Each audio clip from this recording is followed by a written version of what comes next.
আমার আজকের গন্তব্য মহামায়া লেক।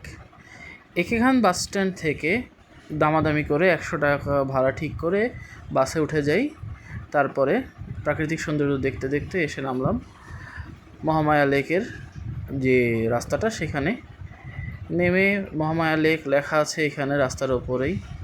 তারপরে একটা সিএনজির সাথে জনপ্রতি 20 টাকা হিসাবে সিএনজি ঠিক করলাম, কারণ হচ্ছে 5 জনের জন্য বসে থাকলে সিএনজি অনেক পরে ছাড়তো, কিন্তু আমরা তাড়াতাড়ি যেতে চাইলে আমরা 20 টাকা করে হিসাবে 60 টাকা দিয়ে সিএনজিটাও রিজার্ভ করে তারপরে আশপাশের সৌন্দর্য দেখতে দেখতে মহামায়া লেকের দিকে এগিয়ে যাই। মহামায়া লেক চিটাগাংয়ের এখান থেকে আসতে প্রায় 1.5 ঘন্টা সময় লেগেছে। আর জায়গাটা মানে আগে কখনো যাইনি, তাই দেখার আগ্রহটা বেশি ছিল। তো মহামায়া লেকের গেটে নামিয়ে দিল সিএনজি আমাদেরকে। এরপরে যে দেখলাম যে টিকিট কাটতে হবে, টিকিট কাউন্টারের কাছে গেলাম, যে জিজ্ঞেস করলাম জনপ্রতি কত টাকা। 30 টাকা, 3 জনে 3 × 90 টাকার একটা টিকিট কাটলাম আমরা। টিকিট কেটে লেকে প্রবেশ করলাম, মানে যাওয়ার জন্য প্রবেশ করলাম ভিতরে। এরপরে ভিতরে ঢোকার সাথে সাথে যে শান্ত নির্মল হালকা একটা বাতাস ফুসফুস ভরে নিলাম, সেটার কথা না কি বলবো আর। তো মহামায়া লেকের যাওয়ার আগেই এখানে ক্যান্টিন আছে। খাওয়া দাওয়া করতে চাইলে এখানে আগে থেকে প্রি অর্ডার করতে হয় আর খাওয়া দাওয়া বলে যাইতে হয়। তাছাড়াও রেডি খাবার থাকে এখানে। ওনারা 3 রকম খাবারের ব্যবস্থা করে। সাদা ভাতের সাথে মাছ দিয়ে একটা প্যাকেজ, ওইটা হচ্ছে 200 টাকা। মুরগি দিয়ে একটা প্যাকেজ 180 টাকা। আর হচ্ছে একটা বিরিয়ানির মতো আছে, সেটা হচ্ছে গরুর মাংস আছে যেটা, সেটা হচ্ছে 280 টাকা। তারপর এখানে পিকনিক স্পট আছে, গণশৌচাগার আছে, তারপর নামাজ পড়ার জায়গা আছে।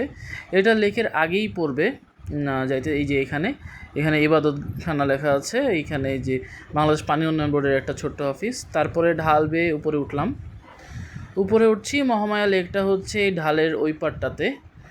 তো এখানে কিছু নির্দেশনা লেখা আছে যে লেকে কী কাজ করা যাবে না বা কী সতর্কতা অবলম্বন করতে হবে। আর এখানে হচ্ছে একটা বড় জেটির মতো, ওই পাশে স্কেল আঁকা আছে পানির উচ্চতা মাপার জন্য। বর্ষাকালে কী পরিমাণ পানি এখানে হচ্ছে সেটা অবজার্ভ করার জন্য। ওই পাশে একটা ড্যাম আছে যেটা হচ্ছে পানির কন্ট্রোল করে, পানি প্রবাহকে। তো এই চলে আসলাম হচ্ছে মহামায়া লেক। প্রকৃতির সৌন্দর্য, লেক মাঝখানে বনাঞ্চল, তার ওই পাশে পাহাড়, এত সুন্দর। মানে দুপুরের সময় গিয়েছি, ঠাড়া পড়া রোদ, এই গরম, একদম কি একটা অবস্থা। তারপরেও এই জায়গায় আসার সাথে সাথে মনে হচ্ছে যে শান্ত নির্মল বাতাসে শরীরটা জুড়ে যাচ্ছে। আর লেকের এই সুন্দর পানি, এত সুন্দর পানি কমে গেছে, তারপরও পানির সৌন্দর্য একদমই নষ্ট হয় নাই। বর্ষাকাল আসলে পানি যখন আরও বাড়বে, এই জায়গাটার সৌন্দর্যটা আরও বেশি চোখে ধরা দিবে। তখন চারিদিকে গাছপালা যখন আরও সবুজে ভরপুর হয়ে উঠবে, তখন আসলে এই লেকটার সৌন্দর্য আরও বেশি পরিলক্ষিত হবে। চারিদিকটা যে কি সুন্দর একটা, মানে আল্লাহর সৃষ্টি, আলহামদুলিল্লাহ, আল্লাহর যে কি অপরূপ সৃষ্টি। পানিটা এখন কম, তারপরেও কি সুন্দর লাগছে। অসম্ভব একটা সুন্দর জায়গা, মানে মন ভালো করে দেওয়ার জন্য।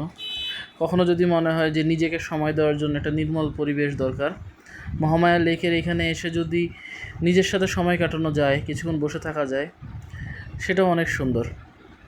তারপরে লেকের থেকে বাম দিকে, যেদিকে আমি ডান দিকে গেলাম লেক, আর বাম দিকে উঁচু একটা পাহাড় আছে। সেই পাহাড় বেয়ে ওঠার জন্য কংক্রিটের রাস্তা করা আছে। 4-5 মিনিট হেঁটে উঠলে, একদম খাড়া রাস্তা হেঁটে উঠলে এই ভিউটা দেখা যায়। পেছনে পাহাড় দেখা যাচ্ছে, মাঝখানে গাছপালা, তার এই পাশে হচ্ছে লেক, আর এই পাশে এই পাহাড়ে আমি দাঁড়িয়ে আছি, ওই যে পিছনে পাহাড় দেখা যাচ্ছে। আজ এই পর্যন্তই। মহামায়া লেক থেকে বিদায় নিচ্ছি। এই অপরূপ সৌন্দর্য চোখে, মনে, মস্তিষ্কে ধারণ করে বিদায়। আসসালামু আলাইকুম।